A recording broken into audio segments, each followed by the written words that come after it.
你哋最近有冇搶高鐵飛北上啊？呢排真係好方便啊！由7月開始，西九龍站大升級，新增咗7個停靠點，足足有96個內地城市任你揀。無論係返鄉下探親定係週末去玩，一張高鐵飛搞掂，真係爽到爆啊！以前返恩平探親，轉車轉到頭都暈啊，而家最快2個半鐘頭就直達啊！坐低睇場戲嘅時間就到咗。以前週末諗住上深圳、珠海3冇掃貨，依家隨時話走就走。去景德鎮整下陶瓷，行下古街，一次過體驗非遺文化。去芙蓉鎮睇瀑布，衝落千年吊腳樓，去張家界打卡，輕輕鬆鬆過週末。除咗地方多咗，服務仲升級咗添。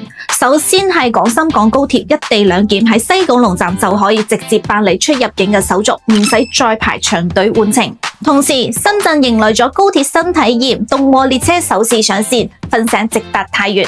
仲有高鐵景點酒店一站式旅遊套餐，由搶飛到行程一個 APP 搞掂。話走就走嘅旅行真係實現咗啦！大家準備好去邊度玩未啊？做個 friend 啦〜